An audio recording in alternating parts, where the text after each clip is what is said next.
Pinion's Playhouse is on the air. Turn the volume up. We've got lots to share. Listen in your car or your underwear. Frank Opinions on the air. Ayo, ayo, ayo, creatives and never.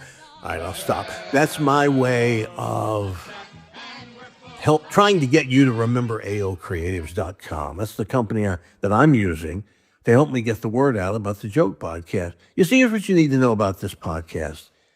I didn't want to do it. My family and listeners for years, actually 4.5 years now, have said, you should do a podcast. And I would write back to people and go, no, I don't think so, because I did over 35 years on the air, and a lot of people who do podcasts, they like to just be able to say, oh, I have a podcast. I don't need that.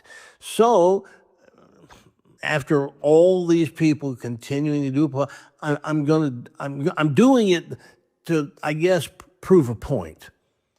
And my point is this, and I hope I'm wrong. I've never wanted to be wrong about anything as much as I want to be wrong about this. I don't think we're going to have the number of listeners that I think we should have. I just don't. You know, I was on the radio for over 35 years.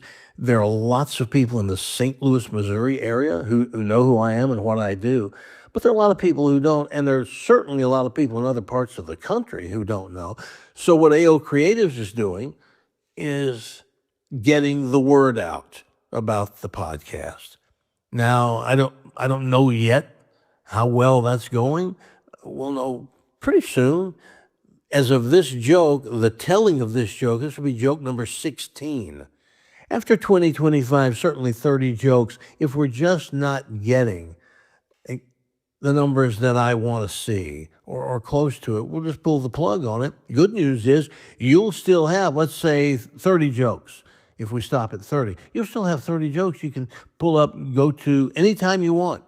You just want to hear it again because you loved it, or you want to hear it over and over so that you can then retell it.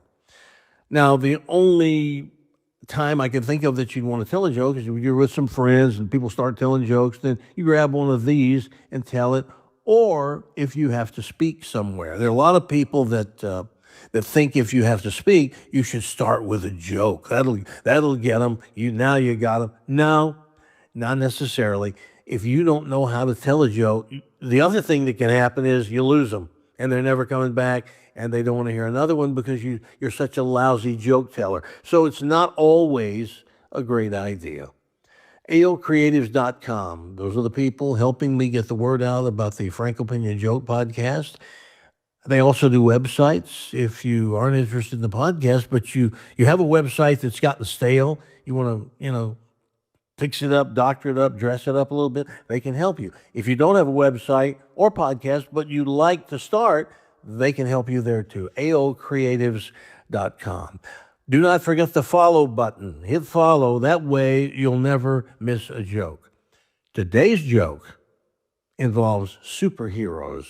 You know who those people are. Spider-Man, Batman, Superman, Wonder Woman, and on and on, Dick Tracy, Hulk, trying to think of all the ones I can remember. Captain America, he's the guy with the shield, I think. So that's what the joke is about. It's about these superheroes who I might add are best friends. Spider-Man and Superman, I don't know if you knew this, they're best friends, have been for years.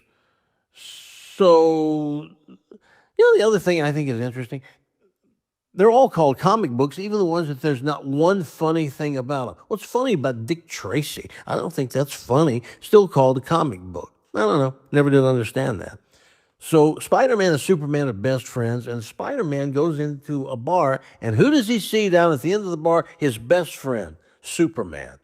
He walks over and goes, "Hey, Soup, how's it going, man? Haven't talked to you for a couple of weeks." He goes, "Good, Spide. How about you?" He said, Good. Everything's good." And Spider-Man says, "Well, I always enjoy your stories, Superman. You seem to have the greatest stories about, crime that you've stopped or people you've met. You got anything that we haven't talked for a couple of weeks? Anything happened recently?" And Superman says, "Oh, yeah. Oh, yeah. He said, "You remember Spider-Man? You remember last Saturday? What a beautiful day it was." He goes, "Yeah, I do. It was spectacular, crystal clear blue sky, visibility went forever. Why?" And Superman says, "Well, I'm about to tell you.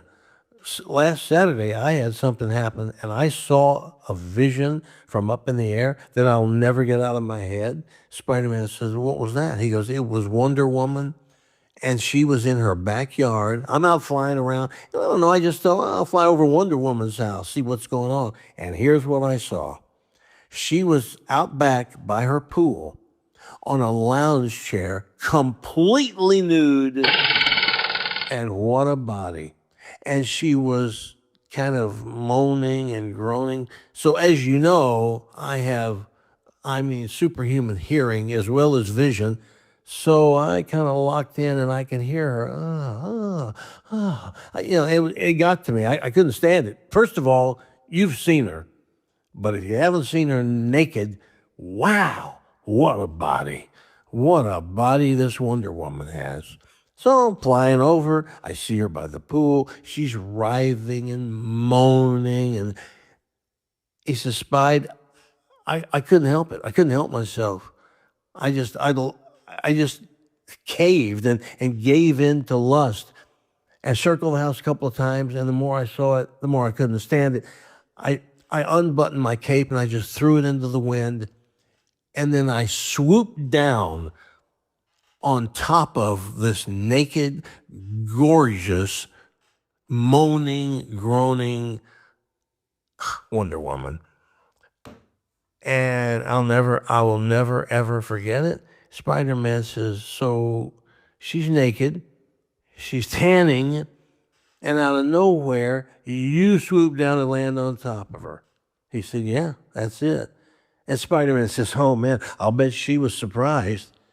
And Superman said, "Yeah, but not as surprised as the Invisible Man."